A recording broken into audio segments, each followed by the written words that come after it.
trabajamos las relaciones interpersonales. Y el curso está dividido en 6 puntos, que es la definición de un conflicto. Necesitamos saber qué es un conflicto, para empezar, 1. 2. Los diferentes niveles de conflictos, porque pueden ser simples o pueden ser muy agudos, entonces hay que identificar componentes del conflicto, cómo es que se van generando estos conflictos, cómo los podemos abordar, los 5 estilos diferentes de enfrentarse a los conflictos y finalmente la negociación, que la negociación, es una de las principales herramientas para resolver el conflicto. Adelante.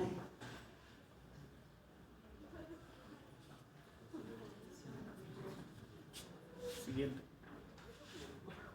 ¿Sí? Dice, ¿qué es un conflicto? ¿Quién me ayuda a leer fuerte? ¿Quién dice yo? La compañera que trae su blusa anaranjada dijo yo. Bien. Definición de conflicto. Conflicto es una relación entre dos o más partes interdependientes que tienen o piensan metas incompatibles. ¿Quién me lo quiere explicar? ¿Qué quiere decir esto? Anímense. O yo les pregunto, adelante. Es el conflicto entre dos personas que no tienen la misma idea del problema, o sea, tienen diferentes formas de pensar. ¿La escucharon? Es el conflicto entre dos personas que tienen diferente forma de pensar, que no están compartiendo la misma idea. Exacto. Así es. No podemos pensar todos exactamente igual, ¿cierto? Todos, cada cabecita de aquí, todos los que estamos aquí, si les pregunto sobre, por ejemplo, ¿qué opinan de ser solidario? Les aseguro que cada quien tiene una interpretación o una idea, un concepto distinto. Entonces, es cierto eso que dice que cada cabeza es un mundo. Entonces, imagínense si nosotros en una familia que somos, no importa el número de miembros de una familia, pero cada uno tiene una forma distinta de pensar. Ajá. Y esas diferencias son las que no sabemos gestionar, no sabemos enfrentar esas diferencias porque pensamos que siempre tenemos la razón. Ajá. Y cuando pensamos que siempre tenemos la razón, entonces queremos imponer nuestro punto de vista. Y es ahí a donde empiezan los conflictos. Adelante, gracias.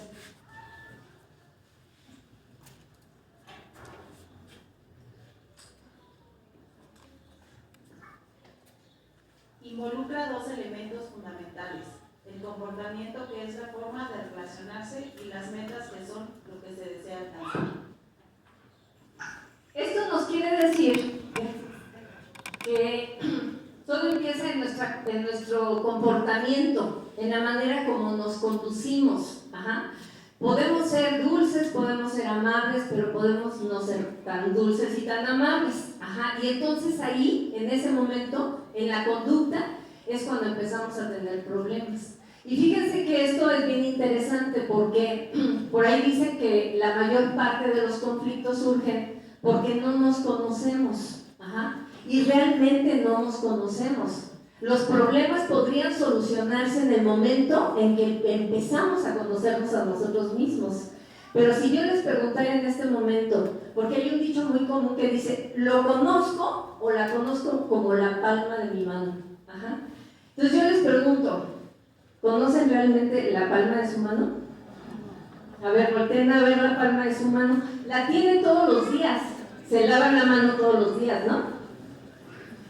Todos los días se ven, y sin embargo, si en este momento les pidiera yo que dibujaran la palma de su mano, no todos tendrían claro cómo es, a dónde está cada rayita, ¿no? Que dibuja la palma de mi mano. Entonces, imagínense, si no conocemos la palma de mi mano, ¿cómo vamos a conocer lo que no vemos? Que está dentro de nosotros. Y entonces la mayor parte de los problemas o de los motivos de infelicidad surgen porque no nos conocemos. Y lo que tenemos que hacer es un ejercicio o muchos ejercicios para empezar a conocerlos. Ajá. Entonces los jóvenes, por ejemplo, están en una gran institución, porque quiero decirles que como esta, pocas o ninguna, una institución donde se preocupan no por el currículum institucional, sino por temas que tienen que ver con estados de ánimo y con otros temas así más humanos, más de desarrollo humano. Y entonces, hoy por cierto, en la mañana hubo un evento con una universidad que se llama la Universidad del Buen Vivir, que participó nuestro compañero Oscar, y la verdad es que es una experiencia inédita lo que estamos viviendo aquí. Ajá. Entonces hay que aprovecharlo, a los papás, a los alumnos, que sean conscientes del valor que tiene esta institución, esta universidad, porque vemos estos temas que son emotivos y que no están en el currículum de las escuelas inscritas en la Secretaría de Educación Pública. Bueno, entonces me salió un poco del tema porque cuando les digo que no nos conocemos es porque no hay técnicas para conocernos, no se conocen. Y una de las técnicas que es fundamental es la meditación, es decir, cerrar los ojos, aprender a respirar y empezar a vernos hacia adentro. ¿Cómo somos? Porque la resolución de conflictos tiene que ver con la observación. Observar qué es lo que siento y por qué lo siento. Si soy una persona triste, o si soy iracunda, o si soy una persona preocupona, o si soy una persona alegre, o sea, ¿cómo soy? ¿Cómo es cada una de nosotras y de nosotros, papás y hijos, alumnos? Y entonces en el momento en el que yo tenga una radiografía de cómo soy yo, entonces puedo empezar a gestionar mis emociones y puedo empezar a gestionar mis conflictos. Gracias, Adela.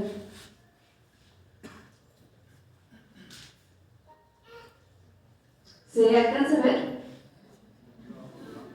En términos positivos se puede ver cómo el resultado de la diversidad te puede brindar posibilidades para el mutuo crecimiento y para mejorar una relación.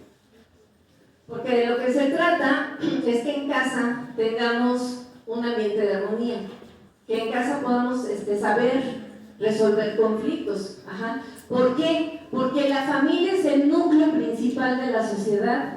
En la familia es donde se forman los valores. Es en la familia, son los papás los responsables de cómo va a ser nuestro país, porque los valores se aprenden en casa.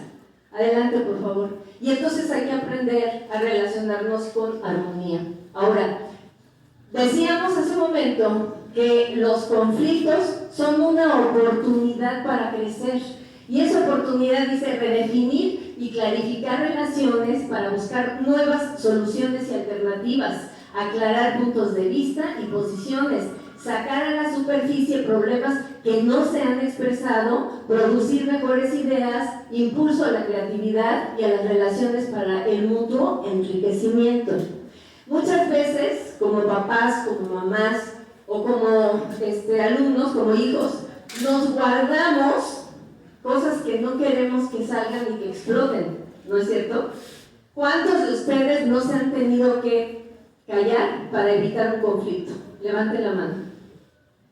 Yo creo que la mayoría, ¿no?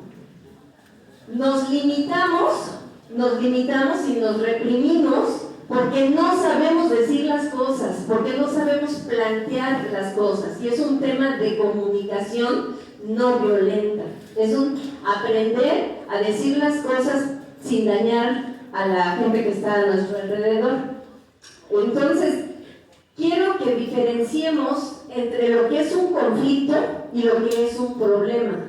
Un conflicto, como lo vimos al principio, es un malentendido o a lo mejor desde posiciones, intereses y valores distintos por un objetivo que tenemos en común. Ajá. Pero un problema ¿vamos adelante? Un problema es una situación que debemos resolver. Ajá. No es lo mismo un conflicto que un problema.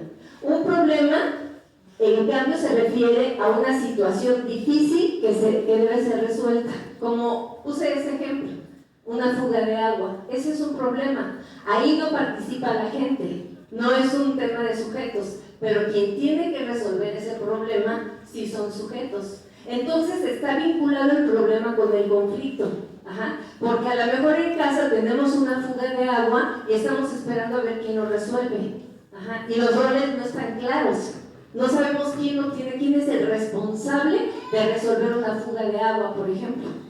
Y desde esos detalles insignificantes, que son problemas que se nos presentan cotidianamente, no sabemos resolverlos. Y por un asunto de eso puede tronar una familia. Fíjense nada más qué delicado.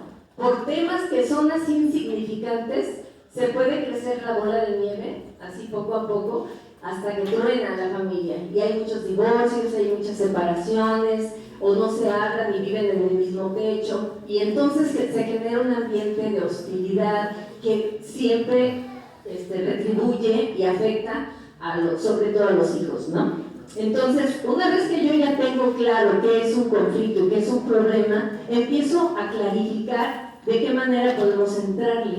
Adelante, gracias. Dice, un conflicto puede generar problemas y un problema puede generar conflictos. Se debe distinguir entre las diferencias esenciales y los malos entendidos. Las diferencias esenciales están basadas en los intereses y en las necesidades de cada uno. La valoración que le separa las diferencias de opinión sobre los problemas o los procedimientos a seguir. Y los malos entendidos tienen que ver con no saber escuchar. Por lo regular no sabemos escuchar. O cualquier tipo de ruido en una comunicación. El otro día estaba escuchando que un niño le decía a su papá: oye papá, necesito contarte que tuve un problema y bla bla bla, y empieza a hablar el niño y el papá no lo voltea a ver, ¿no? Y entonces el niño insiste y le dice: papá, te estoy hablando. Y el papá le dice: te estoy escuchando. Dice: pero escúchame con los ojos, ¿no? Porque puede estar viendo el celular, puede estar viendo el periódico, puede estar haciendo otra cosa, y los niños, los jóvenes, sienten que realmente no son escuchados. Entonces, si yo volteo no solo los ojos, sino todo mi cuerpo hacia la persona que está hablando, eso se llama escucha activa. Estoy poniendo atención. No solamente es poner el oído, sino es poner todo para poder entender lo que le pasa a mi hijo, lo que le pasa a mi hija, o a mi papá, o a mi mamá, o a mi abuelo, o quienes son parte de la familia. Entonces, uno de los principales métodos para resolver un conflicto es, uno, observar.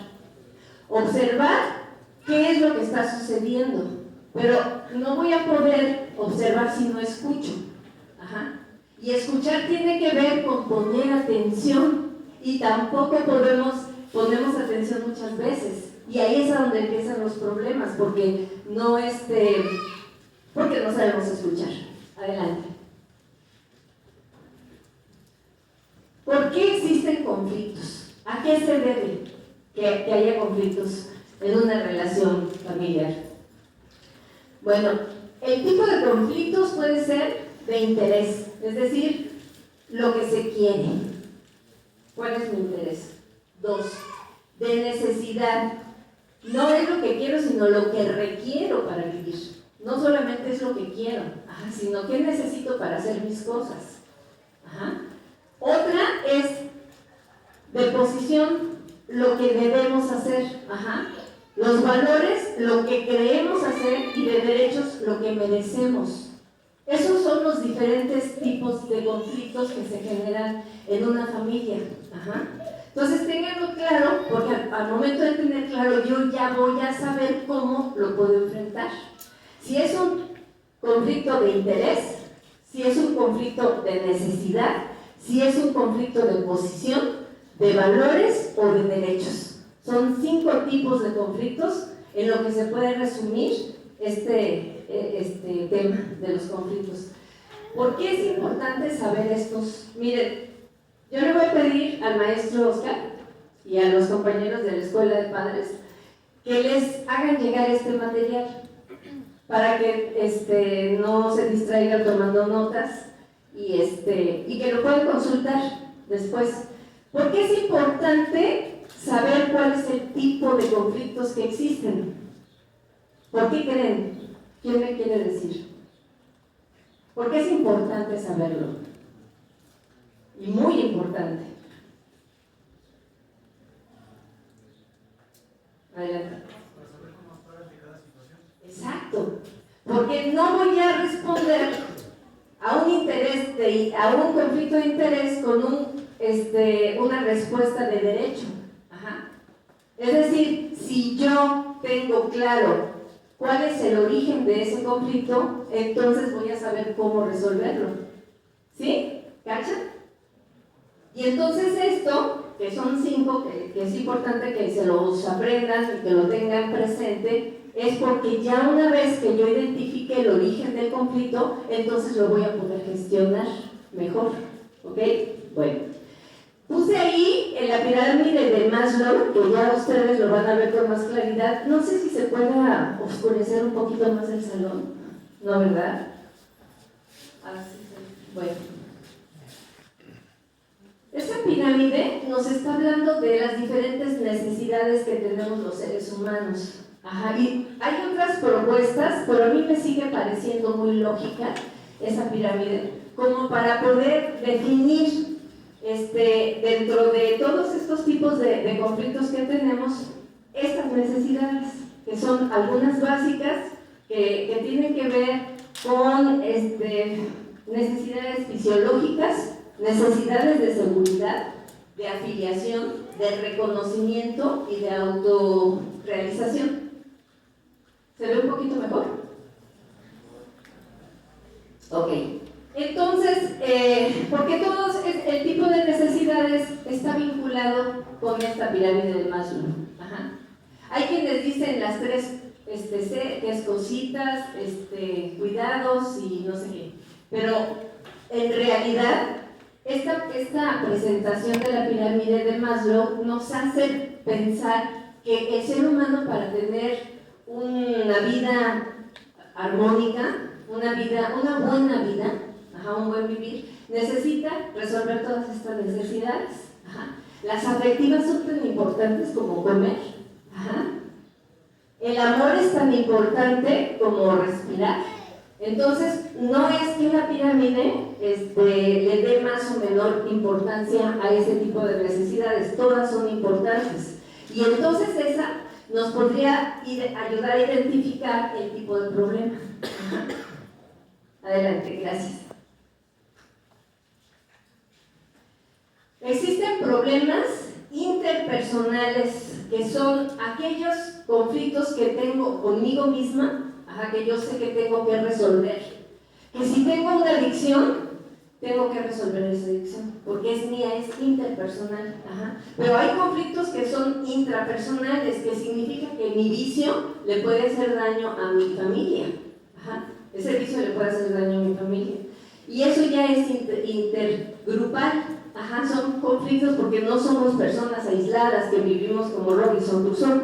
Ajá, somos personas que vivimos en colectivo. Y entonces, como vivimos en colectivo, necesitamos identificar si los problemas son internos de un grupo, si son internos de mi persona o si son externos, si tiene que ver con el contexto en el que estoy viviendo. Ajá. Entonces, también es importante identificar ese problema o ese conflicto. Si yo soy una persona iracunda y me enojo y tengo la mecha corta y por todo exploto, es un problema, es un conflicto interpersonal que tengo que observarme y tengo que ser sensata y decir, efectivamente me enojo muy fácil, o efectivamente lloro muy fácil, o efectivamente me da miedo algo muy fácil. Ajá. Y todas esas cosas, todos esos problemas los tenemos que enfrentar, no darles la vuelta, sino agarrar, como dicen, agarrar al toro por los cuernos y decir, a ver, ¿cómo puedo resolver que yo sea una persona tan depresiva? que todo el tiempo esté triste, acostada, que no tenga energía, que no tenga ánimo para salir adelante. ¿Por qué? ¿Qué es lo que está provocando este malestar? Entonces, los diferentes niveles de conflictos tienen que ver con lo que me está pasando y con lo que estoy provocando con mi conducta, con mi comportamiento. Adelante, por favor. El tiempo y los sucesos, el proceso del conflicto tiene una historia y tiene todos estos elementos. Entonces es muy importante que ustedes tengan claro qué fue lo que sucedió en casa, qué fue lo que detonó este problema, cuándo detonó, en qué momento fue que se empezó a presentar, cómo, dónde y por qué. El cómo, dónde y por qué nos da elementos, nos da información. Nosotros como responsables en casa nos da información para saber cómo le entro, ¿sí? cómo voy a resolver el conflicto. Entonces hay que hacer una historia de ese conflicto. Gracias. Adelante. Dice, es indispensable hacer historia del conflicto, detectar su origen, hacer un diagnóstico y buscar alternativas de solución. Se pueden tener diferentes tipos de resultados. Podemos llegar a acuerdos. Frente a un conflicto podemos llegar a un acuerdo o podemos marcar la retirada, simplemente no le entramos, o recurrir a la imposición, o el convertir, o sea, modificar el comportamiento. Entonces, es importante saber que tengo estas 4 alternativas frente al conflicto. Adelante. ¿Quiénes componen el conflicto? Hay actores, aliados y árbitros. Muchas veces, y es la inmensa mayoría de las ocasiones, que nosotros no podemos, porque no nos enseñaron en la escuela, ni en la casa, ni en ningún lugar, nos enseñaron a resolver un conflicto. Pero sí existe gente especializada, profesionales, que pueden fungir como árbitros. Cuando yo no puedo resolver un conflicto, sí es muy importante pedir ayuda. Porque si no pido ayuda por vergüenza, porque van a decir, ay, otra vez esta, ¿no? O lo que sea, si no pido ayuda, las cosas pueden crecer y crecer hasta que ya definitivamente se salga de nuestras manos, ¿no? Entonces, es importante elegir al árbitro, es importante recurrir a una persona que vea las cosas con objetividad, porque como estamos inmersos en el conflicto, no vemos, no nos damos cuenta, no queremos entender. Y entonces, si otra persona te dice, ¿sabes qué? Es que tu actitud está afectando a tal o cual persona.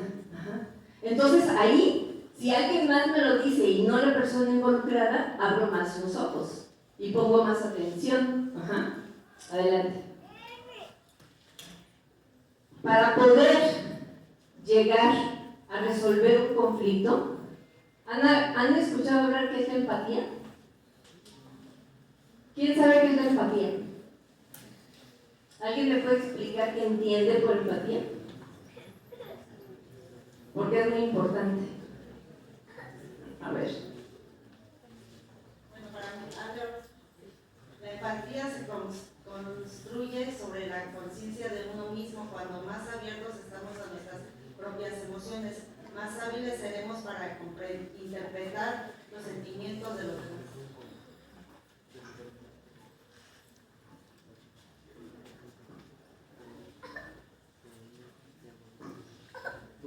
Bueno, pues mi idea de la empatía es, en pocas palabras, ponerte en el lugar del otro.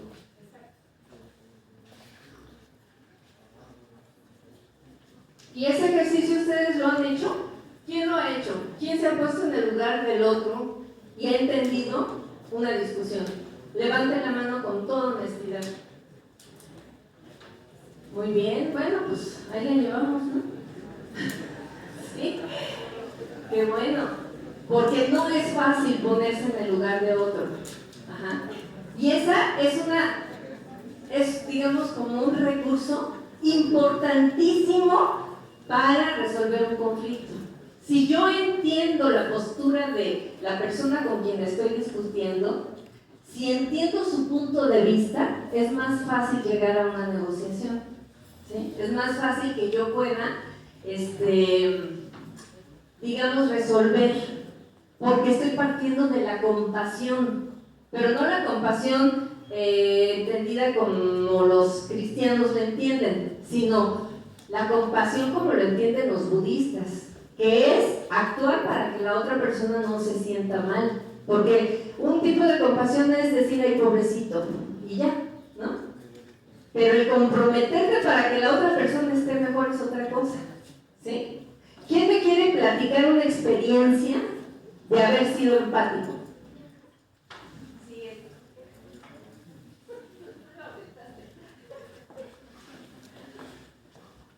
Una experiencia de haber sido empático fue, no sé si contaría, pero una vez vi a una persona en la calle y pues le fui a comprar, yo de mi propio dinero le fui a comprar comida antes de la entrega. Más que nada porque me puse a pensar que no tenía pues, que comer y además no tenía derecho a comer. Entonces en lugar de darle dinero preferí ir a comprar la comida y dársela a ellos. ¿Alcanzaron a escuchar lo que dijo? ¿Sí? Bueno, eso viene adelante porque es exactamente ese ejemplo. Ajá. Aquí con los papás vamos a ver, ¿alguno de los papás ha entendido lo que le pasa a uno de sus hijos que anda rebelde?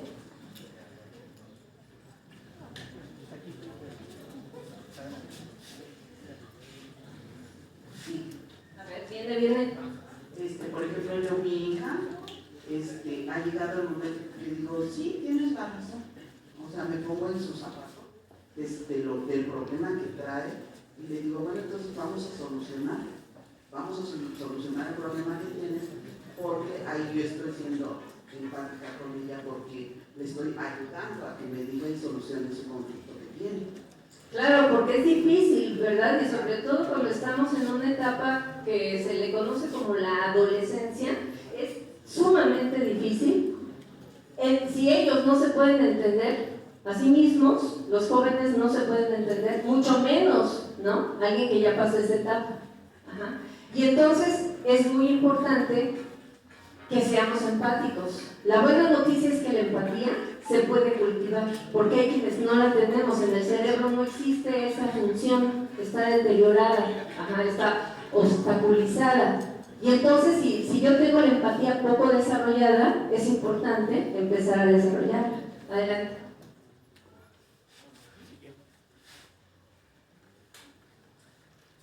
Dice, la imposibilidad de registrar los sentimientos de otro es un déficit importante de la inteligencia emocional y un trágico fracaso en lo que significa ser humano. Ajá. Entonces, si queremos mejorar esta sociedad, si queremos mejorar nuestra escuela y si queremos mejorar nuestra familia, necesitamos hacer ejercicios de empatía. Ajá. Y esos ejercicios de empatía los podemos hacer diario. Todos los días, en la mañana, en la tarde y en la noche, podemos empezar a entender, a comprender lo que le está pasando a cada una de las personas con las que nos rodeamos. El que me vende, el de la tienda, el que vende las naranjas, cualquier persona, el del transporte, todas las personas tenemos sentimientos y todas las personas vivimos cosas distintas y difíciles. Porque quiero decirles que esta sociedad que se basa en un capitalismo voraz, ha afectado la parte psíquica de todos los seres humanos. Y los conflictos que tenemos son derivados de este sistema. Es decir, cuando hay una persona que consideramos que está medio locuaz, no es su problema, es un problema de la sociedad. No es él, es la sociedad, es el sistema el que está mal. Y somos todos nosotros quienes tenemos que ponerle solución y curarnos. Y hay que ser empáticos con la persona que explotó. Porque explotó por alguna razón. Hay que ser empáticos con la persona que le está pasando mal. Sobre todo la gente conflictiva. Es la que más necesita nuestro apoyo. La persona que no se comporta de una manera normal es la persona que más necesita de nuestro apoyo. Ajá. Y entonces no hay que verla, no hay que aislar a esa gente. No hay que aplicarle la ley del hielo. Al contrario, si somos empáticos, vamos a entender por qué está actuando como está actuando. ¿Ustedes han visto el cortometraje de El sándwich de Mariana? ¿No lo conocen? Bueno, es un cortometraje que se ganó muchos premios porque es cortito y nos dice muchas cosas. Se trata de una niña que siempre en la escuela un grupo de chicas le quitan su sándwich y una de ellas, la más grande, se lo come. Ajá. Y todos los días pasa lo mismo. Todos los días, ajá, la agarran, le pegan, la golpean, le quitan su sándwich, se burlan de ella, ¿no? Y se comen su sándwich. Y todos los días pasa lo mismo. Eso es muy común entre los niños, entre los jóvenes. Y entonces Mariana decide observar. Fíjense lo importante que es lo primero que dijimos al principio, que necesitamos observar qué es lo que le pasa a esa persona que es conflictiva. Y entonces descubre, la sigue a su casa y descubre que su hermana mayor la bulea. Ajá. La hermana mayor abusa de ella, abusa de Mariana. Y después se va a otra habitación